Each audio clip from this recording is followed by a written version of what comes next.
Saudara, yang dibutuhkan sekarang ini sekolah yang bukan hanya memenuhi pikiran siswa dengan ilmu pengetahuan, sains, dan nilai-nilai akademis.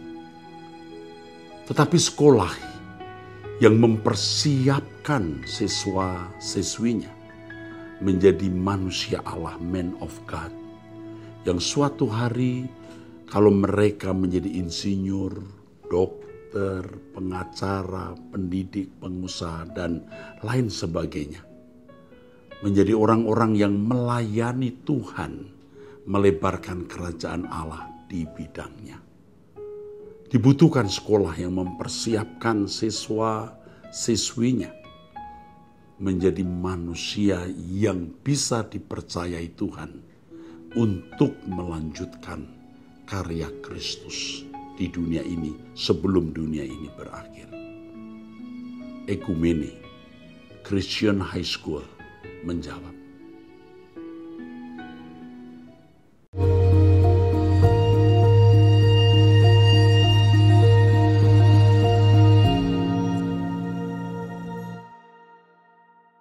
Salam saudara, kita memasuki Abam episode 634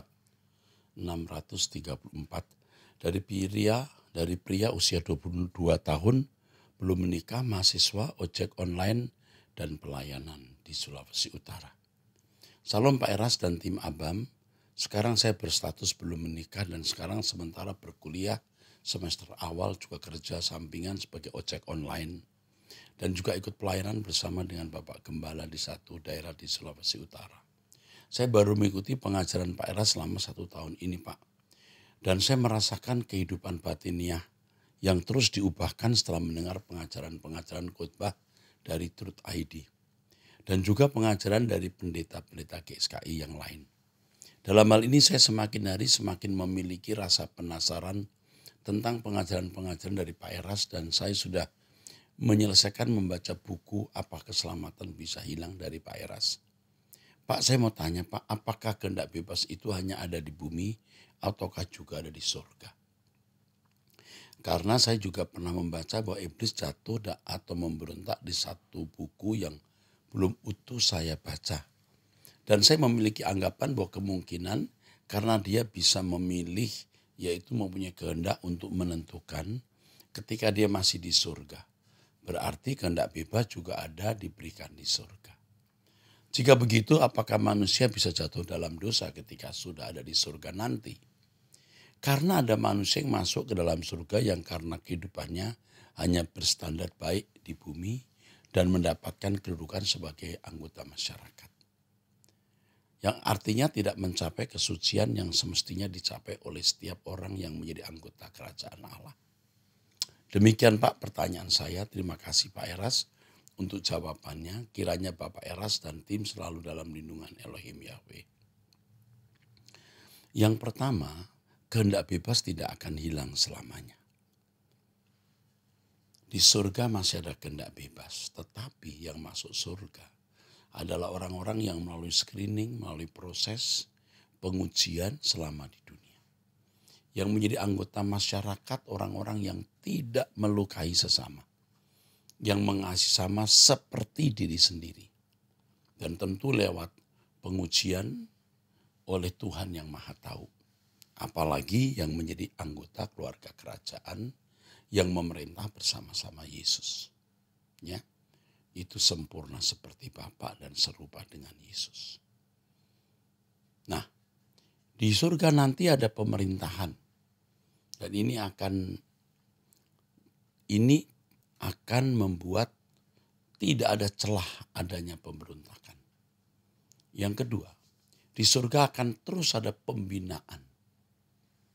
Jadi mereka yang dulu lahir di zaman batu, lalu hidup di dunia akan datang, pasti terus mendapat pembinaan.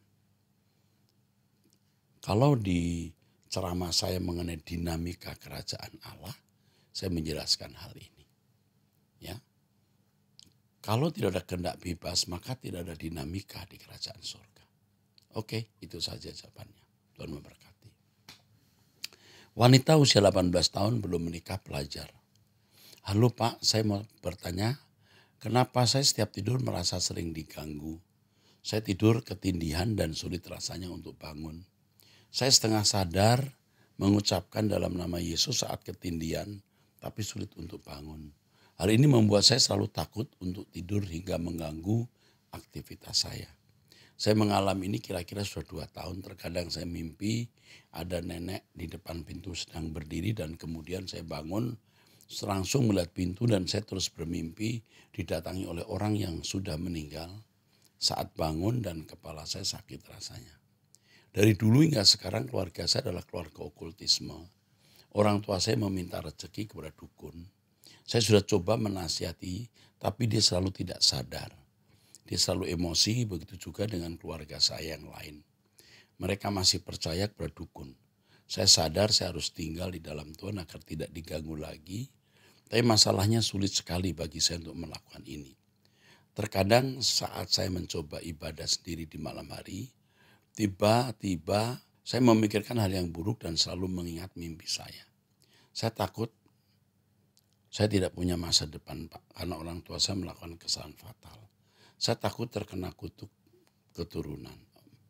Oke, kemungkinan memang kamu diganggu kuasa kegelapan. Jadi yang pertama yang kamu lakukan waktu kamu ketindisan, kamu jangan melawan. Kamu mengucapkan dalam nama Yesus juga tidak terucap. Yang kamu lakukan kamu diam. Kamu teduhkan pikiranmu dan kamu berdoa. Kamu klaim dirimu milik Tuhan, aku milik Tuhan. Ya Tuhan Yesus, tolonglah aku. Dengan tenang.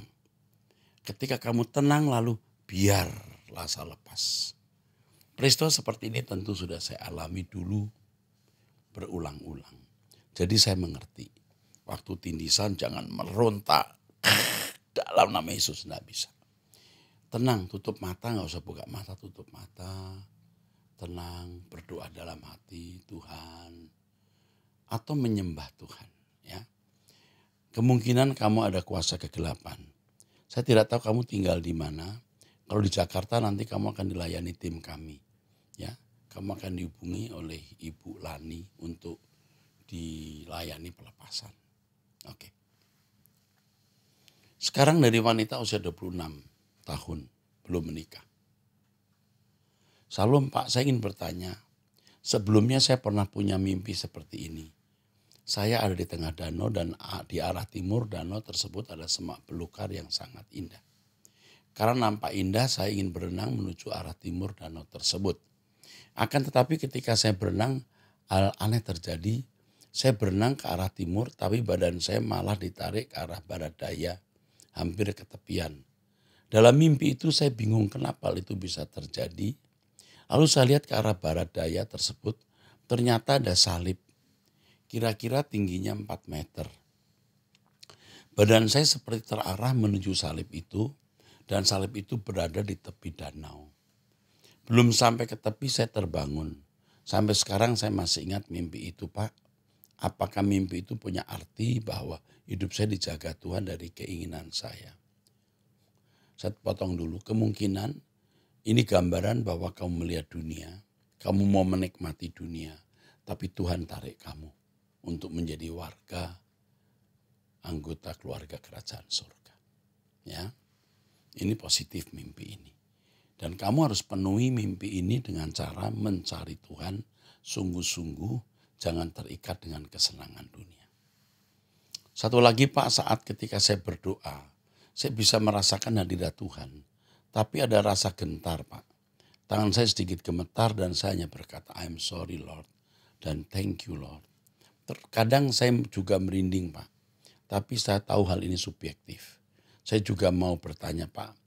Bagaimana bisa memperoleh karunia bahasa roh ya Pak? Oke, merinding tidak selalu menunjukkan kehadiran Tuhan. Tapi juga bisa. Gemetar tidak selalu menunjukkan Tuhan hadir secara khusus menjamah. Tapi juga bisa. Kehadiran Tuhan membuat kita gemetar. Tentu saya mengalaminya. Saya butuh dan kadang saya tergerak untuk mengucapkan beberapa kata tapi saya ragu Pak. Saya tidak mau salah berdoa Pak karena tidak boleh ada sedikit pun ketidakjujuran dalam doa.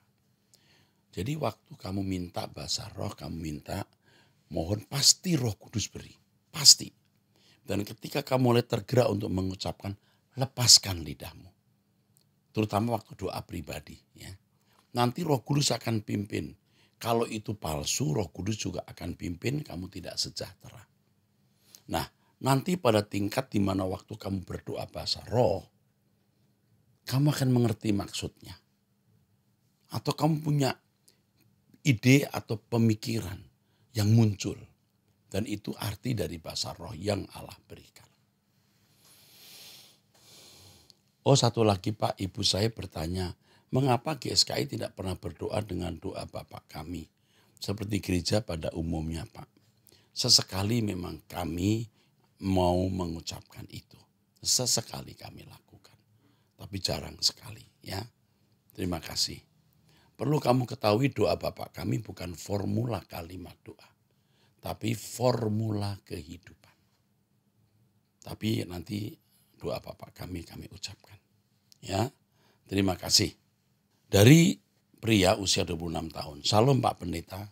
Saat ini teman biasa saya seorang wanita Kristen sedang hamil 7 bulan oleh pacarnya. Pacarnya Islam sudah ingin menikahi dengan memberi jaminan 10 juta dan sambil menunggu surat cerai pacarnya.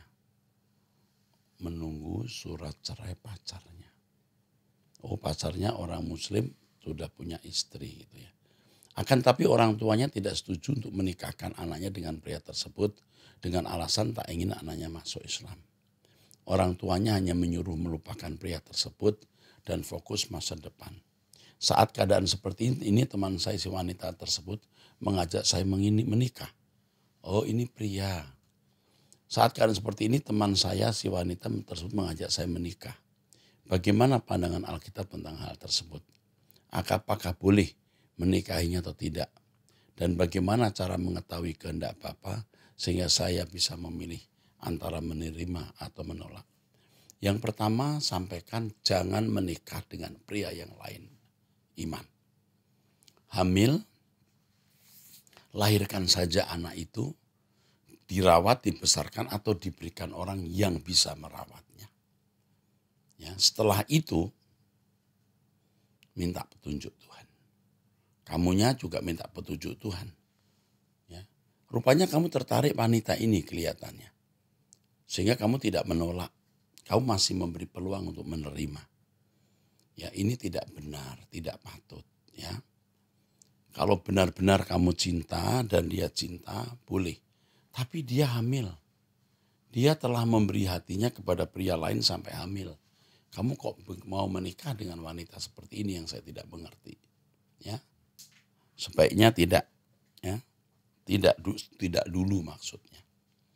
Jangan menikah dengan orang yang tidak seiman, dilahirkan saja bayi itu, dirawat atau diberikan kepada orang lalu minta petunjuk Tuhan, ya, apa yang harus dilakukan wanita ini, ya, meneruskan pekerjaan atau mungkin sedang kuliah atau mulai membangun hubungan baru dengan orang lain, minta petunjuk Tuhan.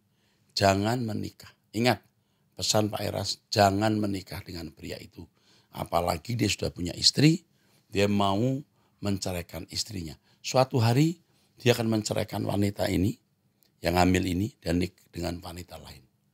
Satu kali dia akan berkhianat.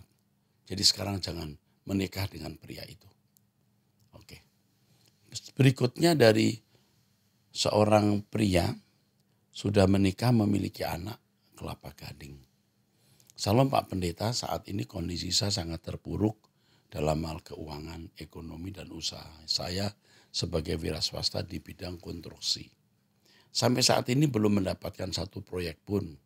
Saya sebagai mitra proyek-proyek di TNI banyak mengalami pasang surut. Dan selama 3 tahun belakangan ini kondisi saya benar-benar prihatin. Bahkan untuk menjalani kehidupan keluarga ke depan ini pun dengan banyaknya kebutuhan hidup. Serta untuk membayar uang sekolah anak-anak di semester-semester depan pun kami sangat khawatir. Bagaimana kami bisa bertahan dan menjadi hidup kami. Istri saya tidak bekerja dan sebagai ibu rumah tangga. Anak kami perempuan sekarang kelas 1 SMA. Saya merasakan beratnya dalam pekerjaan ini.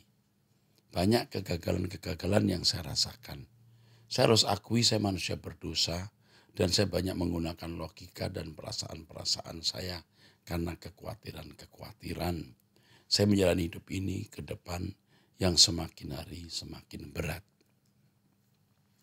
Saya selalu berdoa kepada Tuhan, mohon ampun atas dosa dan kesalahan-kesalahan saya.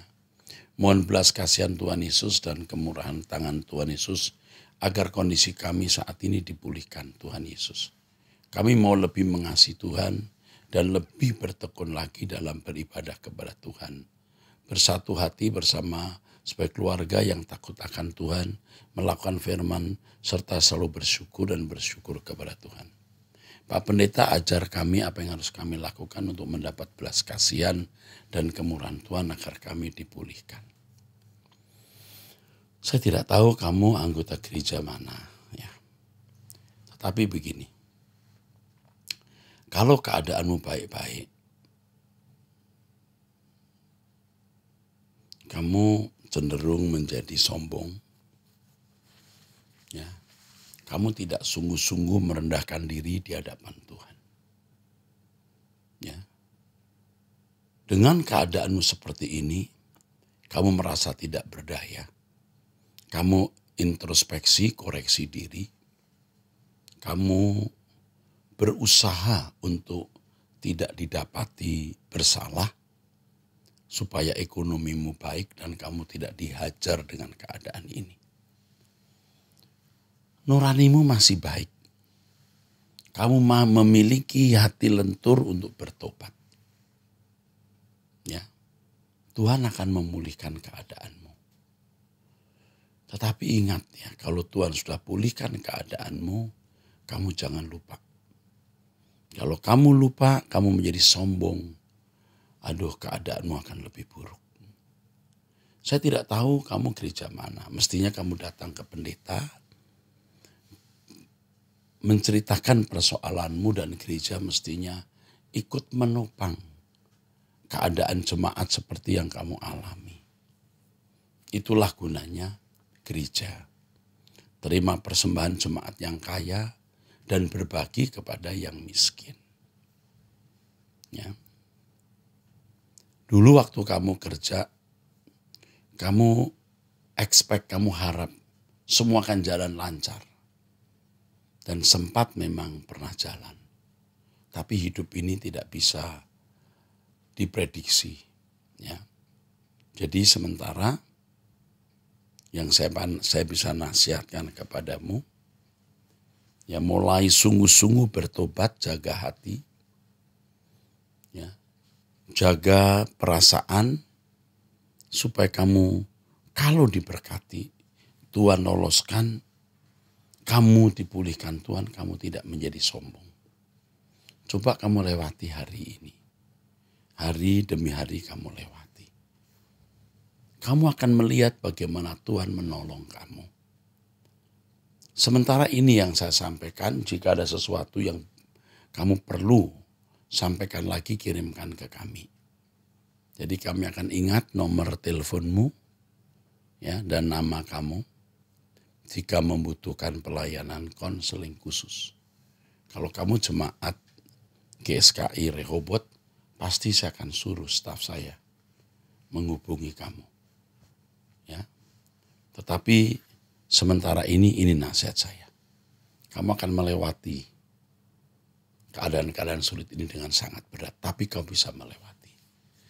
Dan saya masih membuka pintu, kamu mengirimkan pertanyaan atau mengirimkan berita kepada kami.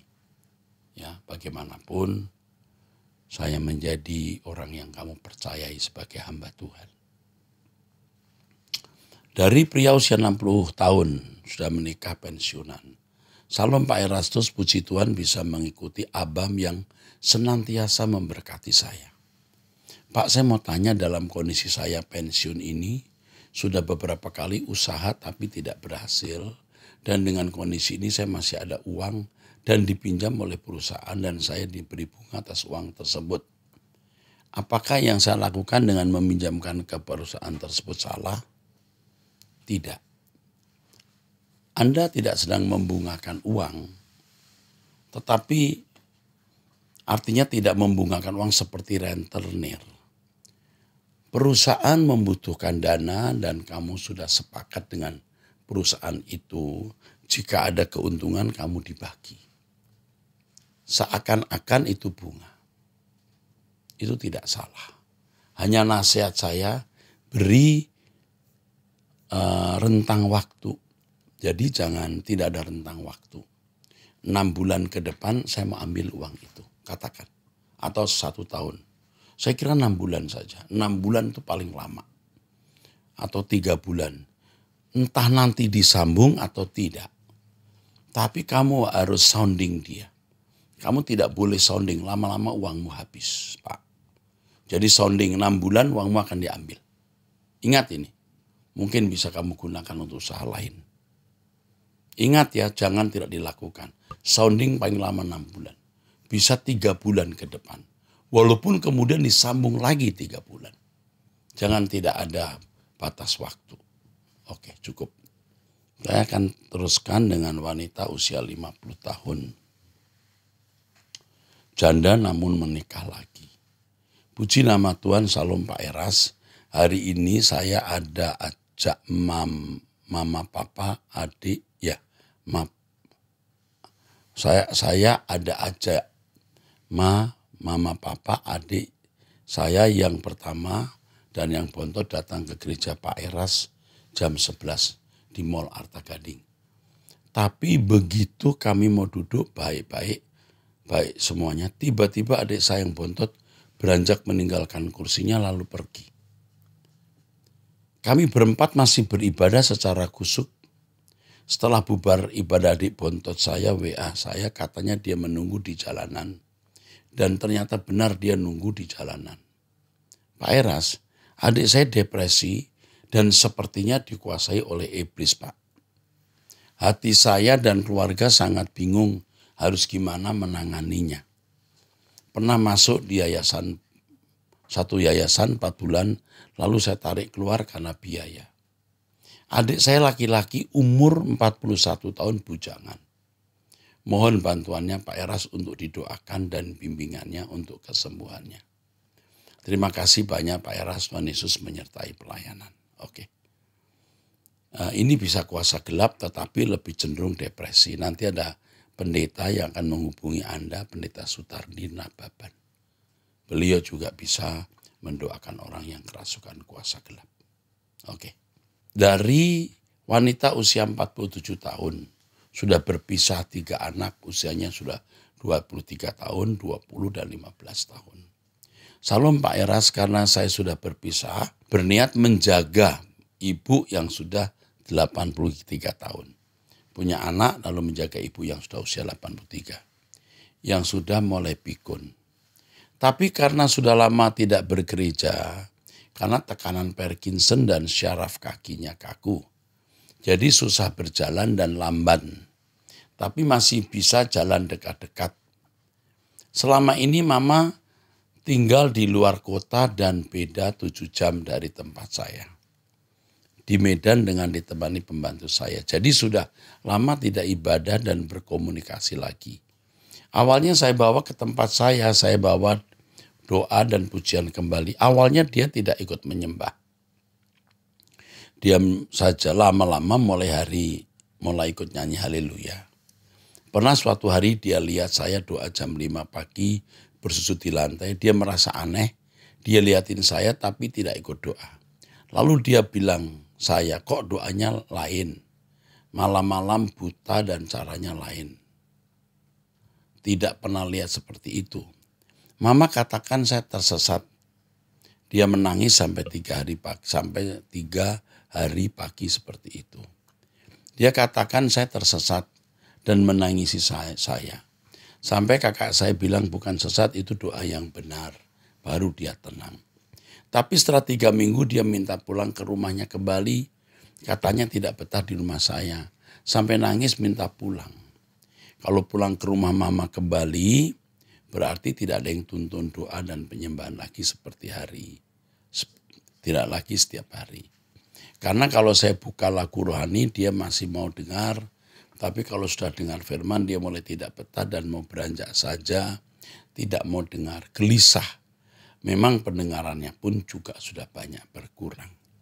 Pak Eras, yang mau saya tanyakan, bagaimana Pak kalau mama pulang? Saya tidak bisa menemani lagi karena saya punya anak yang usia 15 tahun yang butuh perhatian. Pak, bagaimana dengan keselamatan mama? Kalau saya tanya tentang percaya Tuhan Yesus, iya jawabnya. Dia juga masih doa kalau dituntun. Makan saja sekarang tidak doa lagi. Lebih banyak diam, bengong, dan kadang bicara juga sudah sering ngawur. Bagaimana keselamatan mama? Apakah bisa hilang jikalau tidak berdoa? Usia mamamu 83 tahun. Saraf-sarafnya mungkin mulai terganggu, yang karenanya dia suka bingung, bengong, mulai pikun, atau mungkin bicara ngawur. Itu karena sarafnya juga sudah mulai terganggu. Nah, apakah dia masuk surga atau neraka? Itu bukan dilihat dari berdoanya hari ini atau mendengar firman. Dia sudah tidak bisa dengar firman karena pendengarannya, dan dia juga tidak bisa berdoa mungkin. Atau bisa saja dia bukan umat pilihan, tapi standarnya berbuat baik. Kalau mamamu mengasihi sama seperti diri sendiri, mamamu bisa masuk anggota masyarakat. Jadi sekarang yang kamu lakukan, jangan paksakan doa dengar firman. Dia tidak bisa atau belum bisa atau tidak bisa dengan lengkap. Yang kamu bisa lakukan sekarang berdoa dan minta hikmat Tuhan. Apa yang harus kamu lakukan untuk mamamu ini? Minta satu hal, persiapkan menjadi anggota masyarakat saja. Ya, masih bisa. Doakan itu. Amin. Dari pria usia 38 tahun menikah 2 anak wira swasta. Salam Pak Eras, saya ingin menanyakan perihal pembantu sesama. Perihal membantu sama. Ada kenalan saya seorang bapak yang sudah berumur 70 tahun lebih. Hidup sendiri, tidak menikah, tidak ada pekerjaan dan tinggalnya di kos. Dan beliau masih bisa naik motor sehari-hari. Saya sudah kenal beliau sejak di GBI Rehoboth. Duta Merlin, ini gereja di mana saya gembalakan. Sudah lebih 15 tahun lalu. Atau 20 tahun yang lalu. Saat ini dia ambil bagian dalam pelayanan gereja juga. Tentu melihat keadaannya saya jadi tidak tega. Saya seringkali memberikan bantuan dalam bentuk uang kos, uang berobat, dan kadang-kadang uang makan untuk beliau. Kemarin Minggu tanggal 30 Mei saat hendak ke gereja GSKI Arta Gading, saya dikabari kalau dia kecelakaan motor, kan ditabrak motor lain dari belakang. Kondisi lecet kepala dan sekarang istirahat di kos. Sampai di titik ini saya merasa hanya memberikan bantuan dana sudah tidak cukup. Oleh karena itu saya minta saran Pak Eras, apa boleh saya minta untuk masuk ke rumah panti jompo saja. Melihat kondisinya sudah sangat lanjut, tentu sulit hidup sendiri di kos. Saya sendiri kadang menolong orang. Keluarga tidak tahu juga Pak. Saya prinsip apa yang diberikan tangan kanan dan tangan kiri tidak perlu tahu. Dan saya percaya Tuhan memberkati kita untuk menjadi berkat bagi sesama. Jujur Pak Eras, menjalani hal ini juga banyak pergumulannya. Setiap hari diproses Tuhan untuk belajar ikhlas walaupun kadang saya sendiri tidak punya kesusahan dalam bisnis. Keluarga dan persoalan pribadi. Tapi saking seringnya punya pergumulan, saya jadi bersyukur karena saya bisa sering berdoa dan percaya setiap ada masalah. Yang pasti Tuhan bisa membawa kita melewatinya. Mohon pencerahan akan hal ini Pak. Yang pertama, Bapak ini gereja mana? Dia pelayanan di gereja mana? Rasanya saya tidak melihat Bapak usia seperti ini naik motor menjadi pelayan di GSKI Rehoboth. Mungkin gereja lain. Dan gereja itu mungkin kurang memperhatikan sehingga kamu yang memperhatikan. Kalau dia jemaat GSKI Rehoboth, tentu GSKI Rehoboth membantu. Pasti. Nah, apa yang kamu lakukan mulia sekali. kamu akan diberkati Tuhan dan sedang diberkati Tuhan. Perhatikan dia dengan baik. Kalau dia masih bisa sembuh naik motor, lalu punya aktivitas, itu lebih baik daripada masuk rumah jompo. Selama dia masih bisa punya aktivitas, jangan masuk rumah jompo. Mungkin 5 tahun ini masih bisa. Tapi kalau betul-betul sudah tidak bisa, bawa ke rumah jompo. Ya, kalau Bapak itu anggota GSKI Rehoboth, bicarakan dengan para pengurus, pasti membantu. Ya, baik. Sampai di sini episode ini, sampai jumpa di episode yang akan datang. Tuhan berkati.